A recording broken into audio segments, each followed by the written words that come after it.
Hey, listen to Commander Cookout Podcast, episode 127. I'm Brando. I'm here with Ryan today. We're going to kick off part one of our two-part set review for M20. Now hit our theme. Shit, I had it and then I fucked it up. Fuck. Oh, man. I had it too. Oh, man. You should leave that in. Oh, that was great. I had it. Okay, let's try again. Hey, listen to Commander Cookout Podcast, episode 127. I'm Brando. I'm here with Ryan today. We're going to kick off our two-part set review for M20. Now hit our theme song.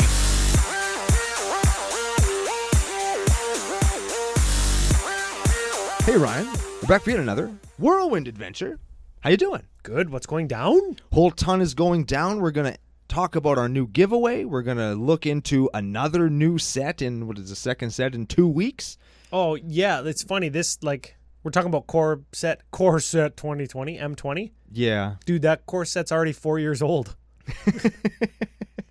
But before that, we have to thank our official sponsor, face2facegames.com. They are Canada's biggest Magic store. Very much so. And you know what we forgot to shout out on Twitter or whatever? They did the face-to-face games open Saskatoon. We were totally there. And we totally were on their website, jamming games, and I forgot to mention that on Twitter. We were giving out, Modern Horizons packs, and we got to meet some cool-ass people, and we played some super fun games. We had a great time. Dude, I gave out so many M20 packs. You know how many Mythics I gave out? If I could have kept those packs, I would be rich. Yeah, we actually did have some good stuff. One guy opened up a Yawgmoth? Both the different swords, 2 Horizon lands. Force of Negation? Yes. I think those are the highlights. I think those are the big ones. But we gave away some cool stuff, and more than that, we got to play some great games with some cool people. Yeah, very much so. And we'll be looking to do the same thing at Magic Fest Vegas because face-to-face is going to be there. Ooh, I never even thought of that could be a thing. I just thought of that this morning when I was washing my car. Hey, yeah, face-to-face, going to be in Vegas. Yeah, and then I get sprayed with dirt. Yeah.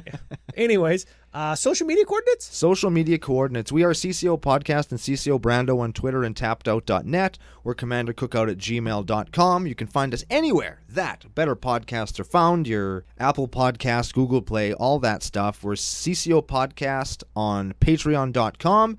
And of course, face2facegames.com. And if that was a little jumbled or you missed something or you want a more complete listing, check down below in the show notes or head over to our official home on the entire internet, commandercookout.com.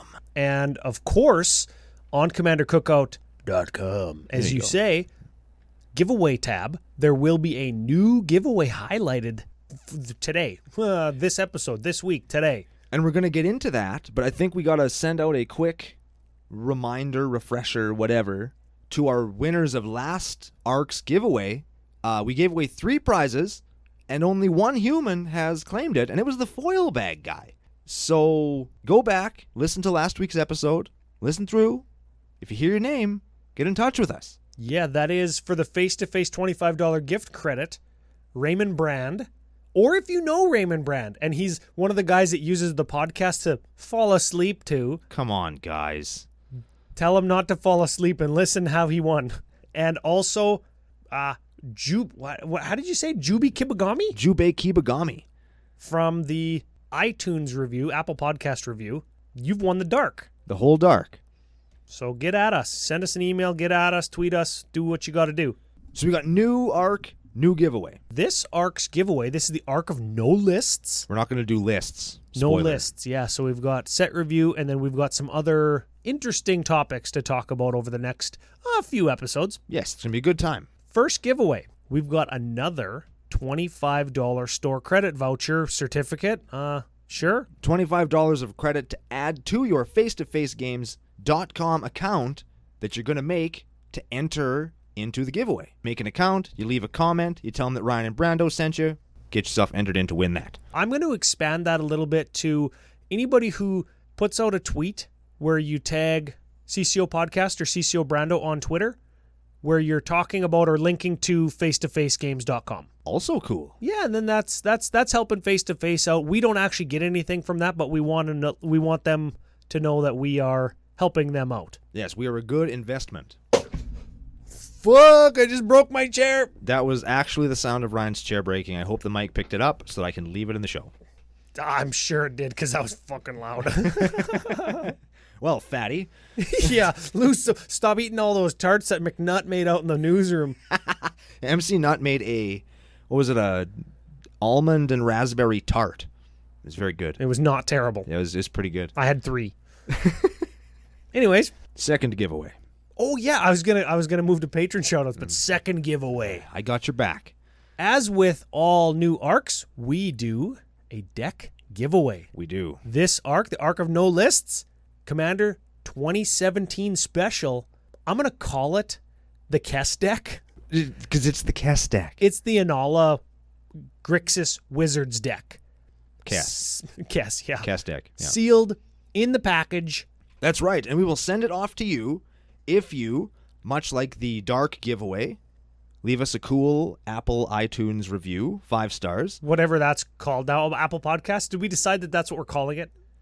Yes. Okay. Yeah, we'll just call it that. That's what it's called in CCO Nation. Also, me and Ryan have been incredibly busy. It's the beginning of summer. It's a lazy excuse, but it's true. We're going to get back onto our YouTube content creation. So in order to spur us to do that, motivate us to do that, we're going to beg you for comments and the desecration of the like button's ancestors. And if you do that for us on our upcoming videos that should be rolling out in the next couple of weeks, you get yourself entered to win Kess.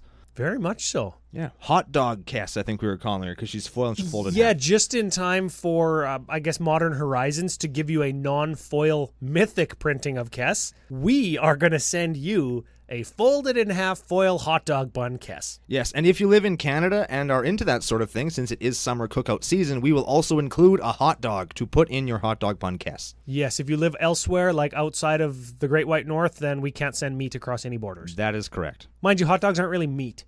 Yeah. They're kind of like lips and assholes and chicken feet and... Yeah, and there's no meat in any of those things. Yeah. Yeah. But we're not a kosher butchery podcast. Oh, but we do have a new patron sign-up gift that is very much centered around being outside, barbecuing, drinking beer with our funny cartoon altars that are summer-themed. Do you have a zombie with swim shorts on its head yet? I haven't started any of them yet, but I do have a ton of cards picked out that will have the opportunity to have shorts painted on various parts of their body. Hell yeah. Or maybe some with, their butt cheeks out, skinny dipping. I don't know. Excellent. Burgers, beers, hot dogs, swim shorts. Beach balls. Jaws. Oh, yeah, I didn't even think of it. See, you're way better at that kind of stuff than I am. So if you wanted to become a new patron, you can do so at patreon.com/CCOPodcast. Any level of patronage will get you a nice, shiny new cartoon altar. Not necessarily shiny, but definitely new and excellent. Not even necessarily new, but excellent. Well, new to you. I suppose. Right? It's like buying a used car. Yeah, it's new to you. You're going to get used car gifts. Yeah, that went downhill fast. Dang. We've got some patron shoutouts. Speaking of new patron shoutouts, and of course my computer died, so I'm on the fly doing this from my phone. Excellent. We are professionals. Yeah, no, it's not that great. Here at Commander Cookout, we get it right the first time, every time. You should put that on a shirt. First shoutout, Chris McIntyre. I got this. Okay, all right. Pseudo-celebrity, brother to WWE superstar Drew McIntyre. Ooh. This is not as good McIntyre. Yeah, I like that. Because Drew McIntyre is like a superhuman athlete, 6'5", 280-pound monster. I'll bet you our boy doesn't wear those goofy leather trench coats with the stupid spiky hook things on them, though. I wouldn't want him to spear me in that. Those coats are so ugly, man. Like, I thought you'd be into it. I don't know. Like somebody looked at this huge man. What if a girl was wearing those? No, I don't like it. What if it was Judith Scourge Diva? She probably does wear those, and I'll bet you people don't take her seriously either. Yeah. Like, come on, Judith, we were afraid of you, and now you just kind of look like you're trying too hard. Yeah. Hey, do you like Chris trying too hard McIntyre? Chris not trying as hard as his brother Drew McIntyre. Yeah, there we go. Oh, I love all those are good options, Chris. Thank you very much. Next shout out, Lee Wilkie. How about Leaking Willie? I don't hate that. Yeah. Leaking Willie, Leaky Willie, Weak Willie. Either work. Yeah. We like options. Yes, options are important. Next shout out, Casey Andrew Mowat. I looked this one up. because I thought it was my friend Andrew and his wife Casey trying to troll me. Different address, though. So Casey and the Moet. I don't know what a Moet is, but... Is that like Little Miss Muffet sat on her tuffet, but nobody knows what a tuffet is? Yeah. Is that like Casey Mullet? Ooh, Casey and his mullet. I don't mind that. I like that, yeah. Way to bring the 80s back, bud. Andrew Casey Mullet. Next shout-out, Sean Murray.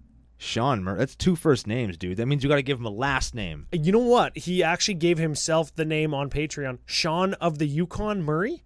Get wrecked, Sean of the Yukon Murray. Your name in CCO Nation is Sean Sakamoto. Sakamoto's a last name. Yes. Yes. And Sean I like alliteration. Sakamoto. Yeah. It doesn't sound like alliteration, but it is. It definitely is. Well, thank you very much for becoming a patron. Yes. I don't know why people want these, but...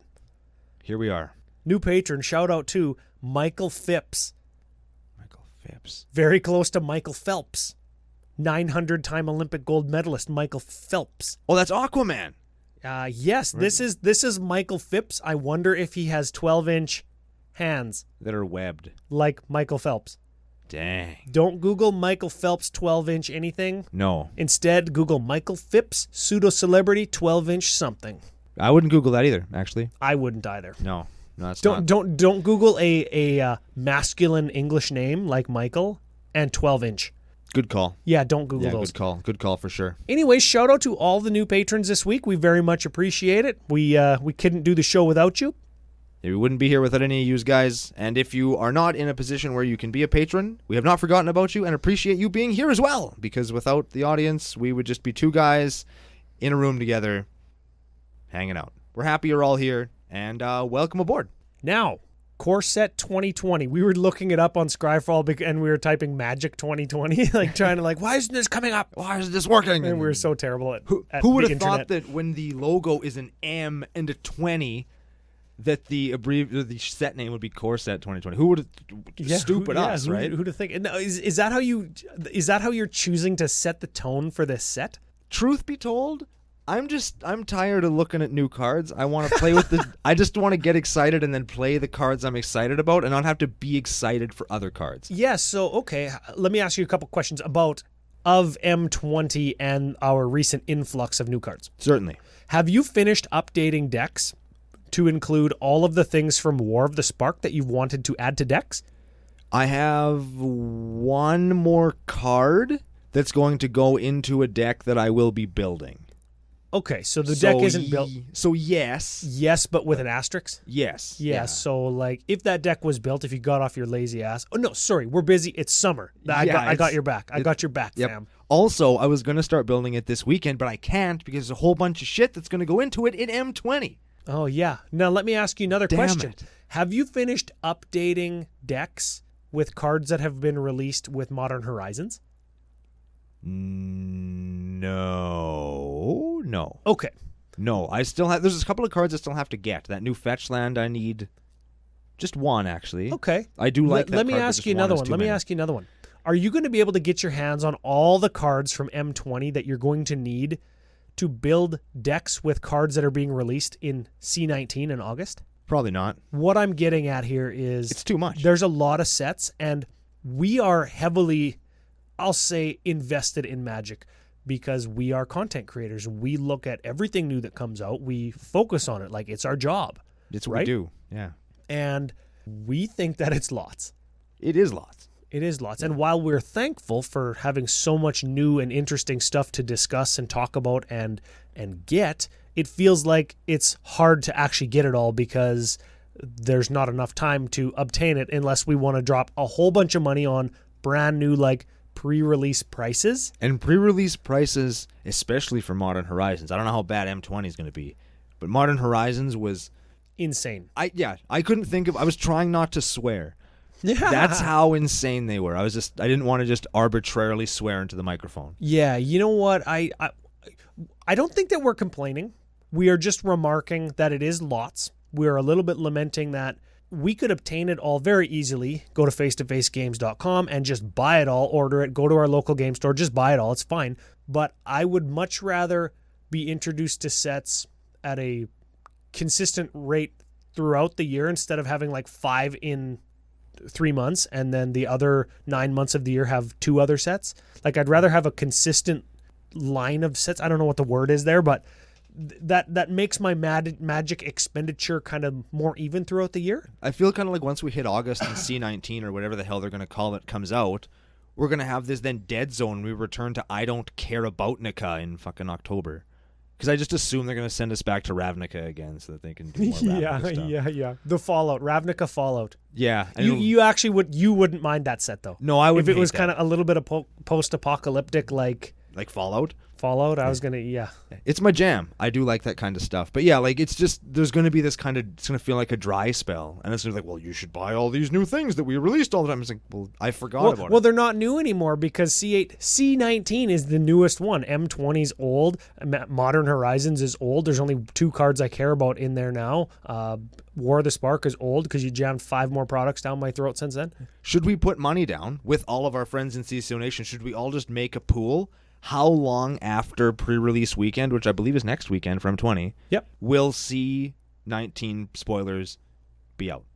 I think there's already a date for C19 spoilers. I don't remember what it is, though. Oh, okay. I was going to say, because I'll bet you they beat M20 to actual market. I'll bet you they do. I don't know. I don't know. Yeah.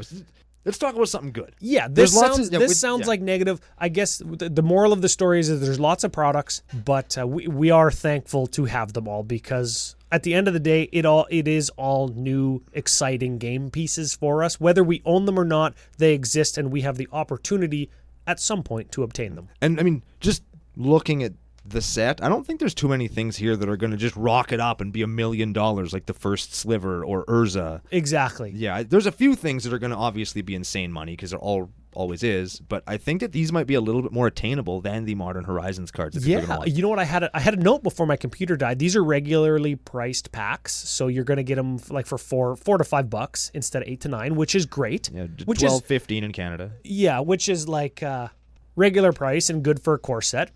I think they are starting to really, of course, Wizards has said a few times now that they do market every single set, a portion of every single set for Commander players.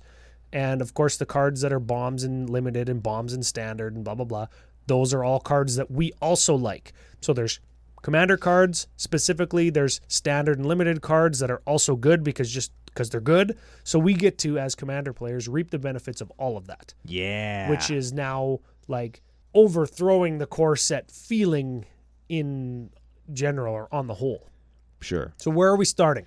Well, usually we start with, I'm going to start with Planeswalkers, and then we'll hit some legendary creatures for this episode, yeah? Yeah, I think Planeswalkers, we've got 7 of them, and we'll finish out with some Planeswalkers.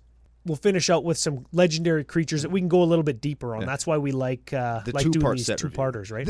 We should say there's 7 Planeswalkers. There's actually 12, but the other 5 are those 6-drop ones that come in the pre-built decks, and they all suck. Have you read them all? Like, do you want to play them in any deck? No. Sorry. I'll re-question that. Okay. Do you see any place where you would want to put them in decks? Like, no. as a franchise, like, I'll call you a veteran player? Absolutely not. As a new player? Probably, right? If I was a new player, I'd play one if I had it, but I would never buy a single of it. I mean, maybe I'll be proven wrong. Maybe one of them is busted, out of control. No. But no, they're all crap. Every one of them is a piece of shit. Okay, well, let's talk about the good ones then. Yes, let's talk about some good ones. Let's start with Ajani, Strength of the Pride. I think that this one's actually good. Give it a read.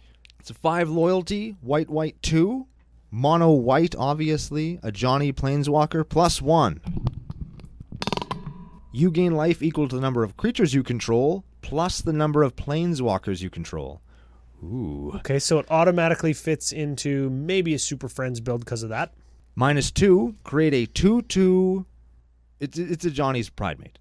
It makes it a Johnny's Pridemate and moves him to 3 loyalty. Yeah. So it makes it 2/2 that gets a +1 whenever you gain life. So it meshes with his first ability. Very good. And then for 0, ooh, one of those good ultimates, if you have at least 15 life more than your starting life total, you exile this particular Planeswalker and each artifact and creature your opponents control. So if you cast him for 4 and you already have 55 life, you just -0 him immediately and just exile creatures and artifacts your opponents control. You're like, you quasi Urza's Ruinous Blast everybody but yourself. Yeah, he just comes in and like bangs a stick on the ground and goes, whoosh, everything's gone.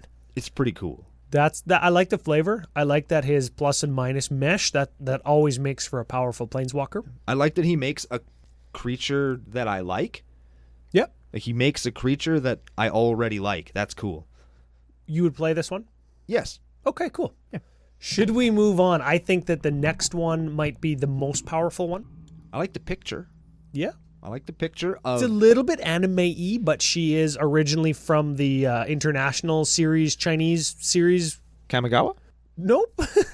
Kamigawa? No? She's not from Kamigawa? No, I don't think so. I don't know where. I don't think we know where she's from. Give her a read. Kamigawa. Mew Yanling Sky Dancer from Kamigawa is a 2 loyalty, 3 mana, blue 1 Planeswalker. Until your next turn, this is +2 ability. Until your next turn, up to 1 target creature gets -2, -0, and loses flying. Whatever. -3, create a 4/4 blue elemental bird creature with flying. Okay. Sure. That's an air elemental, I guess. -8, you get an emblem with islands you control have tap, draw a card. So I think top end ultimate, like that's crazy strong in mono blue. Yes, that is insane. But getting there is... takes 98 turns, but she comes down on turn 3. Think she's getting attacked on turn 3 when everybody's like setting up with mana rocks and dorks and shit? Like absolutely. Dorks will jump over the wall with their little pea shooter pistols and they'll just pistol whip her till she's dead. You think? If this Planeswalker Ultimates, you're playing at a table full of casuals that weren't ready for you and you're the scumbag. Yeah, I agree. Yeah, there is no reason that this Planeswalker should ever... The emblem shouldn't even be printed because nobody's ever going to get it. Do you think that she acts as like a little bit stacksy, a little bit life gainy because mana dorks, instead of advancing your opponent's game, mana dorks are used to kill her? Sure. She's cool. She's neat. I don't know if I don't she think costs 3 mana. I don't think I'd play her just because she's kind of... I don't know. Her plus is crappy. Her plus, and is she can't garbage. even minus when she enters the battlefield. Yeah, like when she comes in, you do something shitty. Yeah, you do. But it makes it so a mana dork can't actually dink her, and she goes to 4, so the next mana dork only like dinks her for 1. That's true. That's not terrible. It's not the worst, but I don't know. I just can't see her going super far. It is really. It is notable that her -3 makes an elemental bird.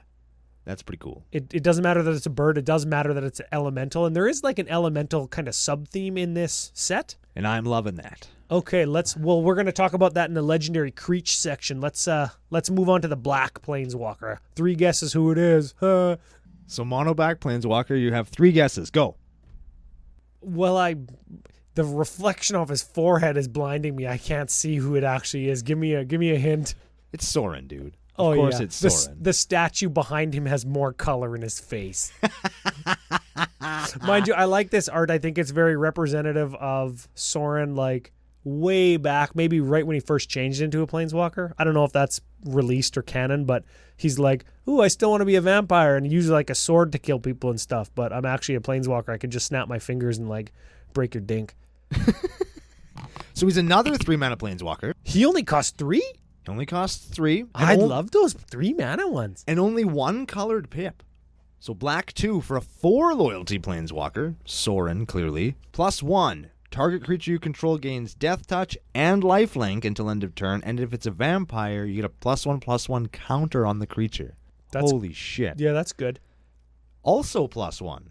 You may sack a vampire. When you do, Sorin Imperious Bloodlord deals 3 damage to any target and you gain 3 life. Oh, what is that? That's like Spinning Darkness? It's Lightning Helix. Well, isn't it? Yeah, but not in black. That's like sack a dude Spinning Darkness. Look it up.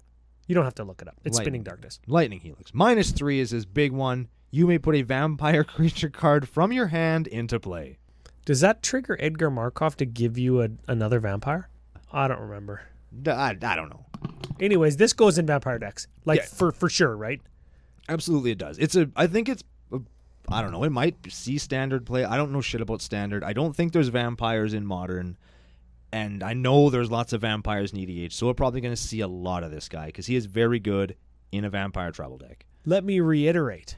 He's 3 mana? 3 mana. And he just, like, gains you life, makes your vampires bigger, which is something you want to do with, like, the 1-1 or whatever things that Edgar Markov gives you. But if you don't want to do that, you just sacrifice somebody and you deal 3 to them. Yeah. He protects himself. For a plus, this card is good. This card is good. He protects himself. He makes your aggro plan better, and he does the most powerful thing you can do in Magic, which is just not pay mana for your spells. That's why Omniscience costs 10. Does it give Death Touch until end of turn? Death Touch and Lifelink until end of turn. He doesn't really protect himself, does he? He has a Lightning Bolt on him as a plus. Oh, that thing's going to hit me. Bang. Oh, yeah, because it's any target. Yeah. Sorin and Pierce Bloodlord is good. Yeah, we like this one. Moving on. Let's take a step down in power level to the one that I'm actually excited to play casually, but in no other thing. We're going to talk about Chandra Awakened Inferno. Oh, this is the 6 mana one. Yeah, now we talked about how 6 mana ones are crappy. This one's actually still pretty crappy, but I like her, and I'll tell you why in a second. Red 4, 6 loyalty for a Chandra. Can't be countered. 6 loyalty? 6 loyalty. That's lots. That's lots of loyalty. Continue. +2. Each opponent gets an emblem at the beginning of your upkeep. This emblem deals 1 damage to you. Okay, I don't mind that. So I like that for Norin. That's why I like this card. That's the only reason I like this card. You're looking to play the longer game. You're looking to do a little bit of like locks and light stack stuff just to keep yourself from dying and kind of play the long game. Yeah, and I mean, sometimes you just need to eke in those damages that nobody can F with. Kind of a little bit anticlimactic for red. Yeah. Right? And also stacks and red, like unless you're playing Duretti, which wants artifacts, not planeswalkers. I don't know. Yeah, it's whatever. It doesn't fit with what I envision red wanting to do, but continue. Yeah. -3. Chandra Awakened Inferno deals 3 damage to each non-elemental creature. There we go. I like that. That's pretty good. Take that, Sorin Markov. Or Sorin Whitehead. He really does have a lot of white on his forehead. That's funny. I'm glad you pointed that out. Maybe it's showing that like he's ascended to Planeswalkerhood and can go outside in the sun now. Maybe he's working on his tan. I don't know. Maybe he ascended through his hairline on his way to. Yeah, he's like, you get a haircut. No, I just grew taller. My hair stayed the same length. Yeah. And Chandra Awakened Inferno's ultimate is -X. Chandra Awakened Inferno deals X damage to target creature or planeswalker. If a permanent dealt damage this way would die this turn, exile it instead. It's a shitty ultimate. Yeah, who cares? You just use it to -2 to kill something you don't want alive. Yeah, she Chandras. So she can't be countered. It's fine. It's good, but like, how often do planeswalkers get countered? Especially in a deck that is playing lots of them. I don't know. I'm not going to counter that one anyways. Yeah, like it's pretty low power to have that attached to it. But whatever, she's fine. I'm probably going to pick one up and play her just because I like that +2. How many +2s do you get out of her? Because she goes to 8, and then she probably gets attacked. And if it's for less than 8, you're going to get another one out of her. So every turn, everybody's taking 2. She's lightning. No, what is it? Sulfuric Vortex? Basically, yeah. But she's sulfuric Vortex for 6 instead of 3. So you got to get another one out of her to get like more damage. She's only Sulfuric Vortex after you've activated her twice. Twice, yeah. It's just because you can't get rid of those emblems. That's my thing. That's why I'm going to test with her. I'm willing to give her a try because she's going to do damage that's just going to be damage all the time. And she's got 8 loyalty. So at the very least, if somebody's looking to get rid of her, like after you've activated her once, you're going to, air quotes, gain 8 virtual life, which is not terrible in a deck that plays dinky dudes like your Norin deck. Yeah, that's going to let me save some time to Norin them a few more times, which is important. I don't mind that. Let's do the other 2 Chandras. This is the Chandra set, right?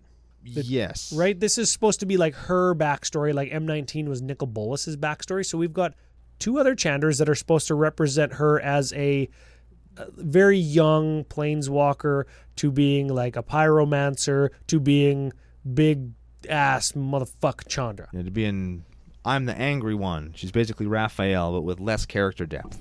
All right, the rare one, Chandra Acolyte of Flame, is a 3-mana planeswalker. Red 1 for a 4 loyalty planeswalker. First ability, 0.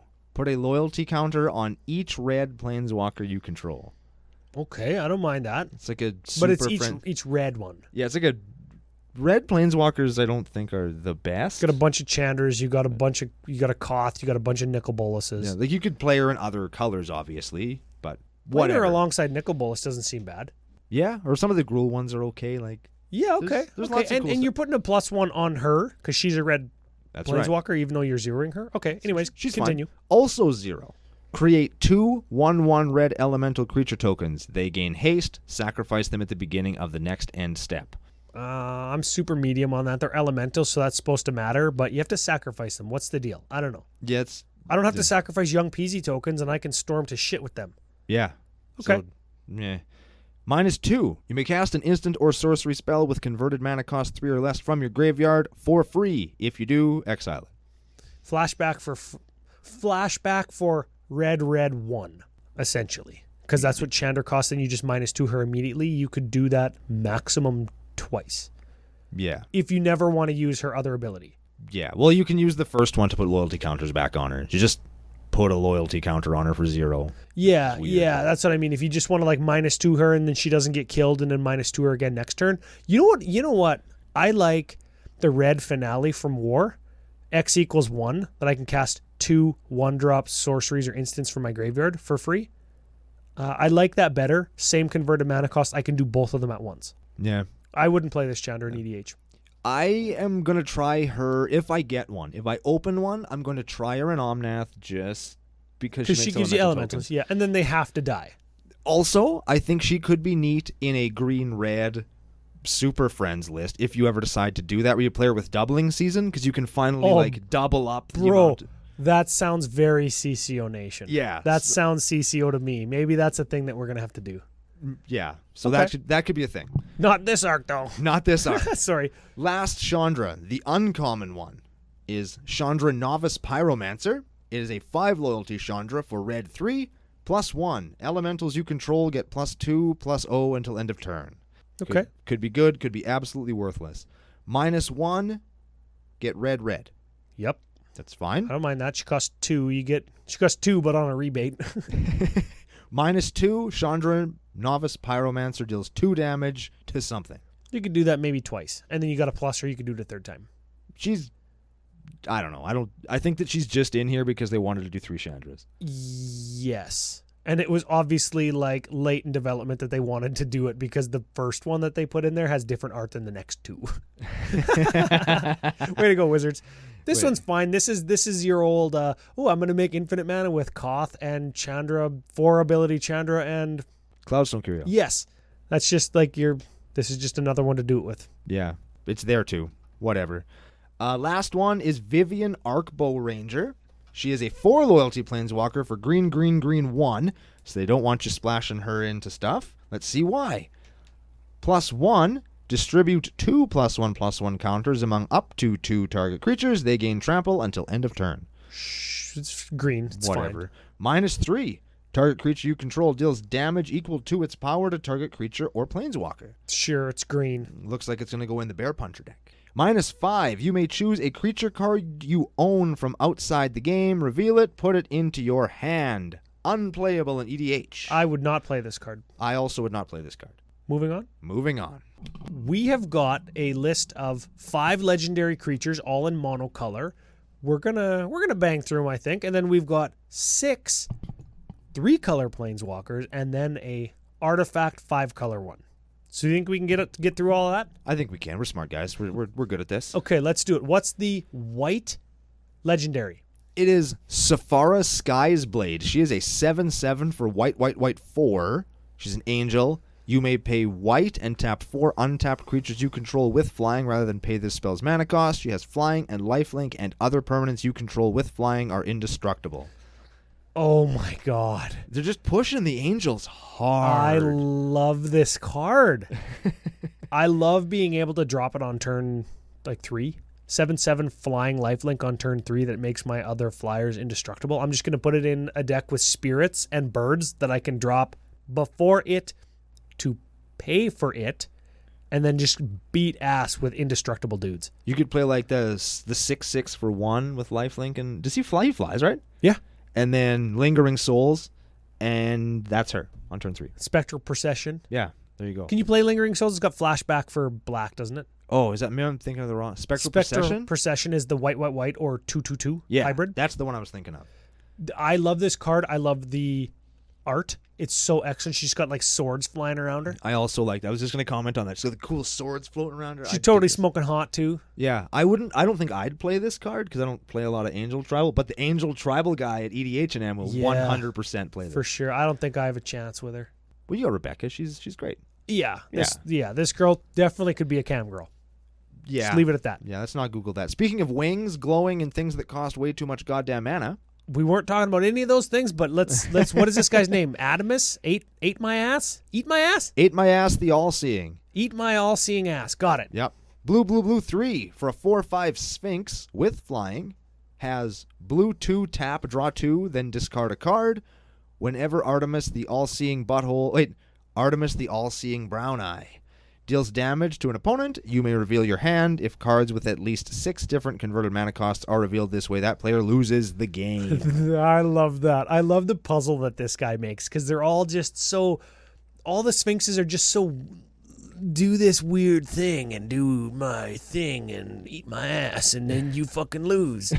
Like, they're just so cool. I love it. And I just noticed the symmetry of the core set is... All of these monocolor commandees have 3 of their respective colors in their mana cost, and they're all kind of just big beaters. The blue one, of course, being the smallest because it's blue, but it says you lose the game on it, so it kind of makes up for being a 4 power. Yeah.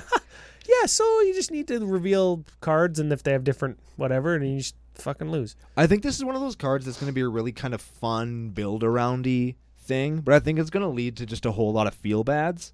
And it might. It's going to take out one person probably fairly quickly, and then it's just going to get dusted every time you play it after that. And you're going to have that one kid just sitting there going, wow. I don't know. Awesome. It puts a pretty weird build constraint on you. And like draw 2, then discard. There's going to be times where like you have a powerful card in your hand, but then the other card that you have to discard might be the one that says you lose the game. And it doesn't say you win the game. It just means some player loses the game. Yeah, you rock somebody. And somebody's got flying blocks, like he's got to deal damage. It's true. This one is just cool. Yeah, and there's no way blue is going to put more than 2 cards a turn into their hand. That's crazy. And there's no way that blue's going to play like a 6-drop. Yeah, no way. Other than the Sphinx. Maybe you can bounce him with his ability on the stack. I mean, what's next? Blue playing 7 drops? Come on. A blue playing 10 drops? What? What? How about black playing an 8-drop demon? This guy. Oh, man. Everybody's saying, oh, Grizzlebrand, and just ban this guy. He's too powerful. Everybody, listen. Back away from the edge. He costs 8. Black 5 for an 8/8. You're not going to be able to cast this reliably more than once, especially not in black when you have rituals. I don't care about big blacky dad mana. Big daddy black mana. He costs 8. And if you're then gonna 10. And then if you're gonna cast an 8-drop, you might as well win the game, but you have to pay a whole ton of life, which makes you less likely to win the game. Vilas, Broker of Blood. Cool name. Has flying, black, pay 2 life, target creature gets -1/-1 until end of turn, and whenever... What if that was all that it said? Black, pay 2 life, just kill a creature. It's pretty good. So she's like black, pay 4, kill a 2/2. Black, pay 6, kill a 3/3. Is that fine? It's good. That's probably fine. It's a good card. And it has whenever you lose life, draw that many cards. Oh my god. Oh. Can you imagine? No. Can you imagine how many times this guy would trigger with something like ad nauseum? Draw 2 with Necropotence? Just pay a life. I'm going to set one aside, then we get at the end of the turn, but I'm going to draw one fucking right now. Yeah. Oh my god, this guy's so good. There's so many cards in Magic that just say pay a life, nothing else. There's a card that says pay a life, get a black mana. You use the black mana to kill creatures to pay more life, to get more black mana. Oh, what if you killed your own guy that you got back? Dude, this guy is good, but everybody, listen. Costs 8. Back away from the edge. He costs 8. Response, kill him. What are you going to do? Pay 25 life and hopefully you draw something that lets you cast him for 10 next turn and you're at 15? No. He costs 8, everybody. Back away from the edge. Want to talk about the red one? He's way less exciting, I think. Yeah, but cool picture. He's got a rad picture on him, and it's Drakuseth, Maw of Flames. Is that really what he's called? Yeah. That's a great name, too. Wow. So far, I'm really impressed with this card. Let's keep going. Red, 4 for a 7/7 dragon with flying. Whenever Drakuseth Maw of Flames attacks, it deals 4 damage to anything and 3 damage to each of up to 2 other anythings. So he's just going to just ruin somebody's day. Yeah, so he attacks, he 4s something, he 3s something, he 3s something. Wow. Hey, they all fly so far, too, hey? So far. Yeah, how come the green one doesn't have a reach? It's got Vig. What the hell? Symmetry. Anyways, this guy's good. He probably just goes in your big dragon deck. Yeah. I'm going to experiment with replacing my Inferno Titan with him in Norrin. Oh, yeah? I'm going to experiment with it. It costs 1 more and doesn't give me an immediate benefit just for playing him, but he by far and away does more than Inferno Titan. Yeah, I guess the question is can you reliably attack with him on the turn after you cast him? Because Inferno Titan is just like 6 damage to 3 something. This is 7 damage to 4 something, but is going to do more damage. Yeah, overall, like, you attack with an Inferno Titan, you can dust 3/1/1s. You attack with Drakuseth Maw of Flames, you can just dust their board and they take 7. Not terrible. Like, that's pretty good. Last one, Gargos Vicious Watcher. It is a green 3/8/7 Hydra with Vigilance. Is this our first Hydra commandy? After... Is this the first one that we want to use as our commander? Roshin Meander was really good. But yes, you only play Roshin Meander because you get access to Rock Hydra and the Gruul Hydras. Anyway, Gargos' first ability after Vigilance is Hydra spells you cast cost 4 less. So that already makes it better than Roshin Meander? Yeah, Roshin Meander had to tap to do 4. This one just makes X 4 by default. So if you cast 2 Hydras at X equals 4 each, it's giving you 8 mana. And more importantly than any of that, you can play, I think it's Hydra Broodmother. Is she the green 4/7/7 that when it attacks, you get a copy of it for each other opponent that's attacking that opponent? Sure. Just get that for 2. It's probably fine. But wait, there's more. Whenever a creature you control becomes the target of a spell, Gargos Vicious Watcher fights up to 1 target creature you don't control. You can target your own stuff and she'll still fight, and then she can still block. It can still block. Is it a she? I don't know. I think so, probably, yeah. Sure. It's gonna attack, it's gonna fight, and then it's gonna block. Yep. And then it's gonna make your army cost less. The downside to that, of course, being now you have to play Hydras. And I tried that, and it sucks. Well, maybe it's better now. Without red? I don't know. I don't know if mono green Hydras is worth losing the red. It probably is. It's probably fine. It's probably fine. This one's going to give you more mana than Roshin Meander, and you're playing mono green, so you're going to have lots of mana to spend, even if you don't have your, what does she cost, 6? Yeah. She costs 6. She's the cheapest one. And the biggest. Oh, no, she's not the biggest. That's awesome. Yeah. And you can still play the best of all the Hydras, Chameleon Colossus. Oh, very excellent. And you can play 1-drop Hydras now for free in that Artifact Changeling one in Modern Horizons. Hey, yeah. There you go. Free Hydra. You're welcome, everybody. Okay, so green one's fine. If you're Hydra crazy or just like big green, there you go. Let's move on to... Are these the wedges or the...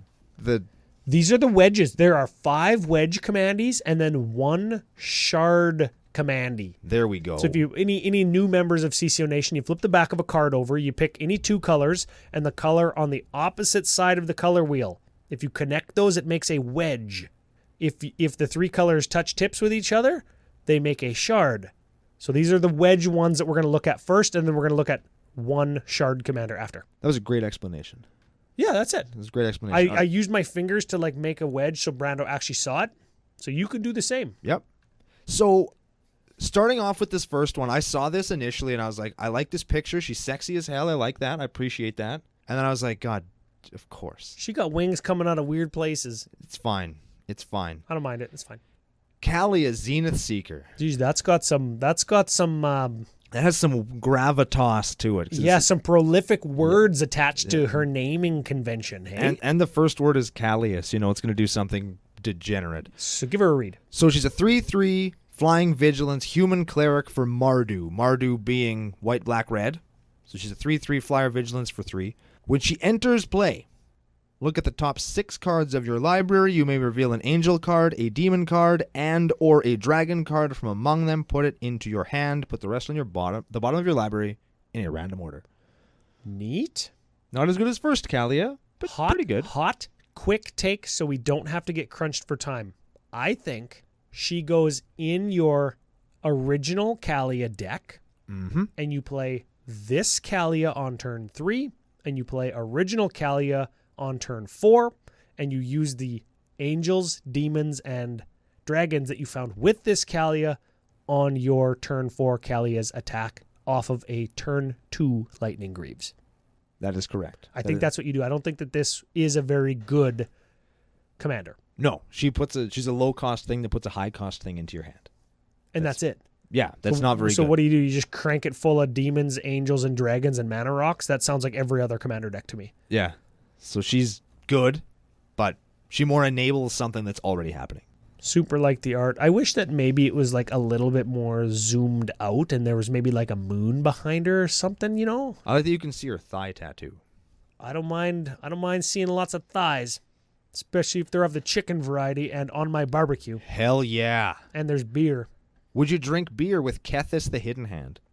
I don't know if I want to do anything with a guy whose hands are hidden. They're not. You can see both of them in the art. Ah, dang it. One should have been below the table. Buddy's a liar. So he's a 3/4 elf advisor for... I'm so bad at the wedges. What the... Abzan? This is Abzan. Very good. There we go. That's white, black, green. Legendary spells you cast cost 1 less. It's pretty cool. Exile 2 legendary cards from your graveyard until end of turn. Each legendary card in your graveyard gains. You may play this card from your graveyard. Wow. This guy. This is a very interesting card. It is. This. And I got it wrong. So, I got it wrong. When you exile 2 legendary cards, just cards. Do they say legendary somewhere on the card? Exile them. Other legendary cards in your graveyard gain the ability to be cast from your graveyard. Once you cast them, if you sacrifice them again, they've changed zones and that card no longer has that ability. So you'd have to exile more legendary stuff from your graveyard. I made the mistake of thinking that Hope of Girapor just goes infinite and it sacrifices itself right on its own card. So you could have infinite ETB abilities because he would cost 0 with, what's his name? Kethis the Hidden Hand. Kethis the Hidden Hand's ability of making your legendaries cost 1 less. I really wish that both of his hands weren't visible in the picture because now I'm wondering if he has 3 hands. Oh! It makes me uncomfortable. Yeah, I don't know. You read his flavor text. I love it. The pen is mightier than the crown. Ooh. Maybe he's an elf advisor, so he lives on the conspiracy plane, I think. That'd be neat. Yeah. Marchese will get him eventually. Next up, Hold on. Do we like this guy? Do we play him? I think you are more likely to play him than me. He doesn't do what I like to do. I already played Reki, History of Kamigawa, and I feel like this would be the same deck, just with 2 other colors in it. Which makes it a different deck. You play Reki in this deck. Yeah. Yeah, you do. You just cast stuff from playing legendaries from your graveyard. Yeah, it's fine. It's cool. I think that we're going to see some neat decks come out of this. I'm not going to be one of them. I think you see super neat decks come out of this. I think you do. And you're playing black and green, so you could just let him die and then just reanimate him. You're also playing white, so you could just resurrect him. Oh, yeah, that's the thing. Yeah, okay, so he's in all of the reanimation colors. He kind of is like a Yawgmoth's Will for your graveyard. For your legendaries, I mean. He's neat. Yeah, I like that guy. All right, next up, I think this is Jeskai? This is Jeskai. Oh, yes. Ba-boom. It is a 3/3 for blue, red, white, 1 with flying. Whenever you cast a non-creature spell, create a 1/1 white spirit creature token with flying. Sacrifice a spirit. Get a red mana. Two things. Both of these reasons, I want to say, just make me think, do not fuck with this card. The first reason, you're going to play your blue and red non-creature spells to give yourself elementals, right? Spirits. Oh, they're spirits. And the spirits give you mana. Okay, so you ever play Skirk Prospector? Yeah, I did. In Goblin token decks? Did I ever play Skirk Prospector? Do you ever play Storm decks? How many creatures do Storm decks play?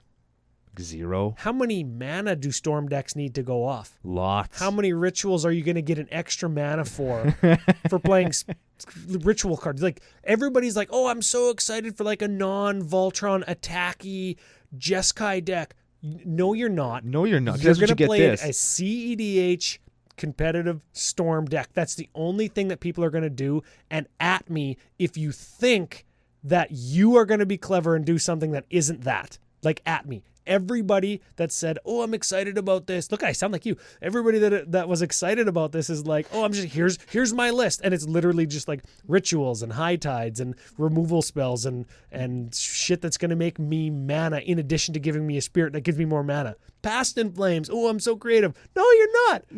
Okay, the second reason that you don't fuck with this card, it's a Canadian goose on there. Oh, God, I hoped you wouldn't mention that. Look out, everybody. We're coming to town, and we're bringing degenerate horse shit. That's what this is. Yeah, so I am going to paint Canada things all over this card, and I wish that it was just red and white, because F blue...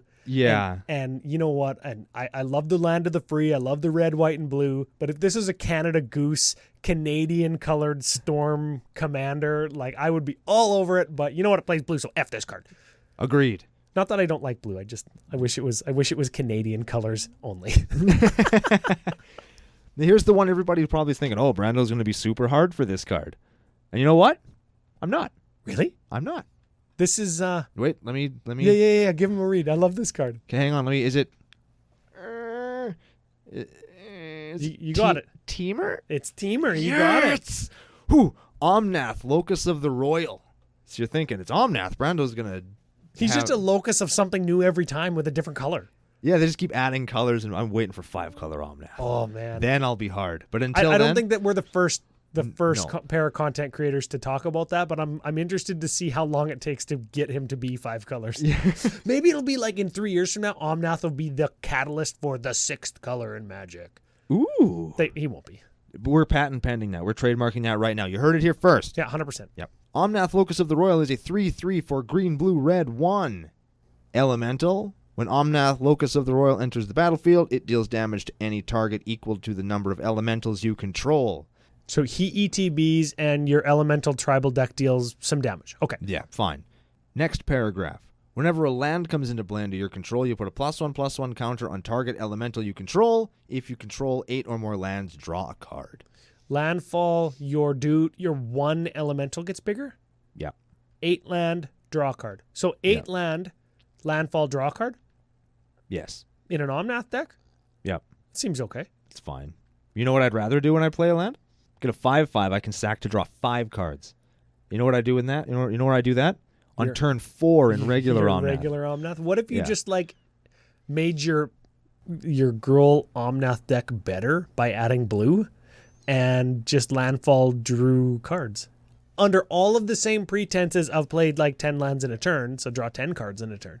Because I feel like all of those decks it would be me just drawing 10 cards in a turn, so I get to real Omnath, so I could win the game. Because the deck still wins totally by playing the real Omnath. So where does this card go? Does he belong in elemental, like 5-color elemental decks? Does he belong in his, like, does he do his own deck? Is he a new Omnath deck? I don't think so. I think if you're going to play elemental tribal, which is the first level of the card, you want to play Horde of Notions because it gives you access to 2 extra colors and it's a neater and this creature. guy goes in that deck for sure. Yeah, and he'll definitely 100% go in that deck.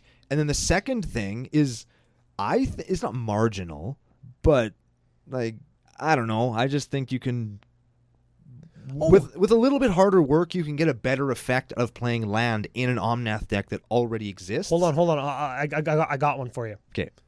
What about, get this, Tatiova, but with red added? There we go. There it is, right? Yeah, right now, you got to have 8 land, so they've added red and taken a mana off of the total converted mana cost. Instead of 5, Omnath is 4. But they've added the caveat, you have to have 8 land before you can draw a card per land. But when you look at it like landfall draw card, oh my god, that is like the best landfall ability, right? Or you could just play this and play Tatiova in the list, then you already have landfall draw 2 cards. Landfall draw a card, gain a life. Like it's landfall pump your guy, draw 2 cards, gain a life. Or just play Tatyova. Just play Tatyova. Cut red, play Tatyova. I just said cut red and play Tatyova. I don't know, dude. I think add red, landfall like crazy, so I have every land of my deck out, and then I have red to finish the game. How come you could never finish games in Tatyova?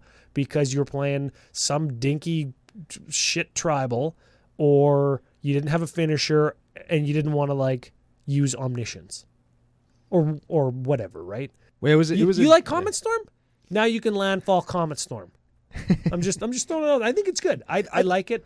I think it's fine. I just don't think it's like great. I think it's a cool card. I think it's a card that I will play with, but I don't think I'd build him. You know what? I'm excited. Teamer's my favorite 3-color combination, and this is the first Omnath. Like, Omnath is everybody's something, or is somebody's everything. You know what I mean? Like, you've got an Omnath, Smitty's got one, F.U. Evans got one, and this one is like the one that I think is for me. There you go. Even more than the Canada Goose one is for me. This like one that. Is for me because it's Teamer, and now I can be part of the Omnath club. You know what I mean? We're bringing you in. Yeah, it's just one of us. That's one of us. Yeah. I like that. Okay, last one. Before we get to the outlier of the 6. Yeah, we have got. I think this is the one that everybody's the hardest for. I think this is the one that's going to see the most play. Yeah, this one I think has the most different build potential and fits into the most existing strategies. And it is Yarok the Desecrated, and I don't know what this. This one is the Sultai commander. So black, green, blue, 2 for a 3/5 elemental horror with death touch and lifelink. If a permanent entering the battlefield causes a triggered ability of a permanent you control to trigger, that ability triggers an additional time. So it's Panharmonicon on a dude for everything. For everything. I got to think of he's Panharmonamander. He's Commander Monicon. I like that. You like Commander that one? Monicon, yeah, that's the one. That's it. So he doubles all your ETB triggers. We were just talking about landfall. Yep. The question is, is this guy replace Muldrotha in the value decks? Because Muldrotha just lets you get your ETB abilities from the graveyard once per turn. Does this guy just do that instead? Well, you could put Yarok in Muldrotha, and then you could play Yarok with Muldrotha, or vice versa. Yeah. Yeah. It's just, yeah. This guy might go in my lands deck. You know where he's You know what? My lands deck isn't a lands matter deck, and it's not a landfall deck. But because it's 5-color, and a lot of the time it wins off the back of a Splendid Reclamation or Escape Shift with a Tunneling Geopede or Retreat to Hagra in play, it just deals landfall damage to people. So if I could landfall damage times 2 everybody, that's a lot better. Yeah, it's not too bad. It also is going to make who's that? The Gitrog monster combo. I think it makes it good too in the. Yeah, it's not Gitrog color, but if you're playing Gitrog in a lands deck. Yeah, it'll get you there. He's very good. He's going to go with Omnath in your 5-color elemental deck. I like that he's not Jund, because then he would just go into the Jund land thing that everybody likes, right? Fuck all that shit. But yeah, he's super good. We're going to see lots of him. He's going to be competitive. I think you could probably build a neat casual deck with him too. He's not going to be air quotes CEDH, but he's going to be good he's going to be very powerful at the casual tables. Absolutely, he will be. Yeah. Last one. Second last one. Oh, right. Because we got that one more. Yeah, speaking of lands, right? Rian, Angel of Rebirth, is a 5/4 angel for red, green, white, 2. That makes her Naya. I know those ones. Got flying. Other multicolored creatures you control get +1/+0, and whenever another multicolored creature you control dies, return it to its owner's hand at the beginning of the next end step. Multicolors get big, and you get your multicolors back. And it's an angel. And gets him back at the end of every turn? At the end of the next end step. But just So if your stuff dies on somebody else's turn, as long as it's still around, does it come back? Yeah, at the end of the next end step. So if you have a sack outlet for a multicolored creature, you could just get it back every turn. Well, it's another creature, so it doesn't get itself back. So that's what I mean. You get the thing that you sacrificed back. I don't like it. And it's only the owner's hand. I don't like it either. Yeah, I don't like it. I think F.U. Alex wants to build this, and I'm hoping that maybe he sees something that we don't. Maybe he does. But I just think it's another goddamn Naya commander that wants you to play dudes, and now it's resilient to wrath effects, but now you have to play multicolored. I don't mind it. I like whenever we get new 3-color commanders because it's like you go to EDH Rec and it's like X amount of 1,000, X 1,000, X 1,000, 900, 900, 900. And then there's like 20 lists for everybody else. So maybe this is, because it's new and Magic's booming, this is going to be another one that you're going to see more than 20 but less than 5,000 lists. Yeah, probably. It'll be right in that medium 3-color range. I think that's fine. Yeah. Angel Guy will pick this one up too, and then he'll have a Naya Angels deck. There you go. Maybe. I don't know. That's fun. Should we do the last one? Let's do it. Okay, last legendary. And I have a thought here that I'm going to run by you. Sure. Golos Tireless Pilgrim is a 3/5 scout for 5. When it enters the battlefield, you may search your library for a land, put that card into play tapped, shuffle your library. Also, it has Wooburg for 2. any land. Hold on, any land. Any land. Okay. It has Wooburg 2. Exile the top 3 cards of your library. You can play them this turn without paying their mana costs. You can play them this turn without paying their mana costs. Yeah. What do you think, Ron? I think that people are super hard for this guy, calling him the saddest robot because he finds you any land. And he's kind of this, like, he's like a better Solemn Simulacrum, right? Right. 5-color commander. People are interested in finding and bouncing him a bunch of times to find all their guild gates and Maze's End. They're excited to play him with, what is it, the Amulet of Vigor that untaps your Maze's End so you could use it immediately to find like something else, right? Another guild gate. They're excited to play it with exploration type effects where you can play additional lands. So you can go white, blue, black, red, green, 2, search for 3 lands, is it? And you can play them? You exile the top 3. Sorry, it's exile the top 3 cards, and if they're all lands, you can just play your land for the turn. Exploration 1 into play. Oracle of Moldiah 1 into play. No, you just whatever they are, you play them for free. But you can only play 1 land per turn. And Hey. if you exile 3 guild gates from the top of your library and you're on the guild gate plan, you can't win. So that's the most common things. I've had a whole bunch of people actually contact me saying, "Hey, is this a new commander for your lands deck?" Because it does have the Maze's End win condition in it, but more so than the lands matter, air quotes, landfall, get your lands back, Gitrog, Windgrace kind of lands matter deck. Mine is like the 42 card legacy land deck where it's looking to lock you out based on the lands I have. And really my 5-color Child of Alara as a play it for 5, sacrifice to destroy everything on everybody else's board. I think that that's better for my deck. But this one I can certainly see being the helm of a Maze's End lands matter deck. That's my take. You know what I think of this card? What is it? I am so fucking sick of them printing 5-color commanders just for the sake of it. Like, hey guys, here's a deck. And you know what? Because we want you to play this deck, we're going to make it so that you can play all 5 colors in it. You know what? I am so goddamn sick of that. It actually pisses me off. You're going to like this, though. I'm going to flip this on your head, and you're going to be happy for it. Never. Yes, we've seen a whole bunch of 5 colors hidden in activated abilities. Yep. We've seen a couple over the last year just right on the card. It's a 5-color card. Wizards has gone on record of saying, we wanted at all times to have a 5-color commander in Brawl. That makes it way worse, man. Even laugh. I thought you were gonna laugh so bad because literally 0 people play Brawl. That was for Kyla. I said literally on air just so Kyla could hear it, and then ask you, why did Ryan say literally nobody plays Brawl? Because nobody plays it. Nobody plays Brawl. But they didn't know that it was just going to be a shitty dead format and everybody's going to play Oathbreaker, and they're like, oh yeah, we're going to design these 2 years in advance, and harp, our new formula is going to, or our new format is going to be so awesome. And then they've got all these 5-color commanders that nobody's going to play in Brawl because nobody plays Brawl. And I still hate it. Oh man, I can't wait for the 2 years to be over so they stop this shit. I'm sick of this. I liked Morphone. I liked Morphone a lot. Yeah, that's cool. But can't play him in Brawl though. No, you can't. Oh man, that was the greatest. But F this guy, F Sisse, F Joda, F all of those guys. I've had enough of this crap. If you're going to print a 5-color commander, have it cost fucking Wooburg and then do something else. Don't just give me a card that does something I want to do and then put Wooburg in the cost to try and entice me to use him. And don't make it a sliver. That's fine. That's fine. I'm fine with it. I'm fine with them not being Yeah, slivers. you're fine with slivers, but F everything else. That's like interesting, right? I'd be fine if they did. Making things that are 5 colors is the least interesting thing you can possibly do because it takes every restraint off of your deck except how much money you want to spend on your mana base. Unless you're playing Maze's End, which makes this card at least interesting in that you're trying to win with Maze's End. Unless you're playing something totally like casual that's shitty. Like, yeah. Unless you're playing a deck that totally bends over to something that removes 1 land from play.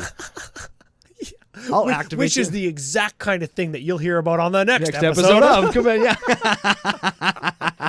Oh man, we could spin it as any way we want it. At the end of the day, I mean, it's cool. I'm glad that they're making. I love Lands Matter decks. It's cool that they're making a Lands Matter Wooburg Commander. You know what gets to me. I hear what you're saying, and this is the part of it that I agree with. Is that you're taking all the constraints off except for how much money you want to spend. It's like it's all the way competitive, or it's all the way jank ass casual, and there's no in between. And I know there's going to be people sending lists and saying, yeah, well, what about this? What about this? Yeah, I understand. There's ways to build things and you can make it 75% or whatever. Yeah, look, I'm playing Gorlos Tireless Pilgrim, super huge ramp, good stuff. Instead of getting Maze's End, you get Omniscience. It's so much better. No, it's not. I ramp into Omniscience and Decree of Pain. This is so much better. No, it's not. Yeah, then I don't know. I think it's fine. You know what? I don't think I'm going to play it, but I do recognize and like the fact that people who do want to play jank cards from a terrible set, Dragon's Maze. Yeah. If those people get something for what they want to do, I like that. I respect that. But I'm glad they only had Maze's End in mind when they printed this card, because the only thing that you're going to invest 7 mana in is to play 3 lands every turn. That's definitely what's going to happen. And it's funny is like to do that you have to invest hundreds more dollars because Oracle, Muldian, Azusa ain't cheap. Yeah. That's excellent. No, I like it. I like that those people get their card. That's good on you guys. I very much like it. It's like the person who wants to play slivers but can't afford any of the other Wooburg slivers, who just is like, I got $10. I'll buy a pack of Modern Horizons, and then they get the first sliver. It's like, now you have your sliver commander. Yeah. I recognize that card is like $50 or $70, so it's still one of those expensive slivers, but you can just get it for $10. You can just like you can get your Golos Tireless Pilgrim on face-to-facegames.com for like whatever it is, $1. Yeah. And you can jam all the Maze's Ends you want and get Strip-Minded Wasteland. Yeah. Like, I don't know, maybe you just play Strip-Minded Wasteland in your 5-color deck and you're just like, screw it, it's an artifact deck that I just like using mana rocks to exile the top cards, and it's still a Lands Matter deck. Maybe. I don't know, it's fine. Yeah, whatever. I like that those people get a card, but I'm going to stick with my Child of Alard and nuke your board. See you later. I'm just going to play Omnath and kill you first. Most likely. Yeah, F it. So there we have it. There's part 1 of our glorious M20 2-part set review. Yeah, we got into it too. It's good. We did it. I like it. So we're going to be back tomorrow. Yep. To revisit part 2. We're going to go over the rest of the set. There's lots of neat stuff. I'm going to call Ryan out on a thing that he chastised me for a little while ago. Good. And I'm going to get him. Thank you very much to all of you for listening, and thank you very much to our generous sponsors, face-to-facegames.com. They are Canada's biggest Magic store, and we will see you again tomorrow to talk about more M20 on the next episode of Commander Cookout Podcast. Hit our theme song! Maze's End.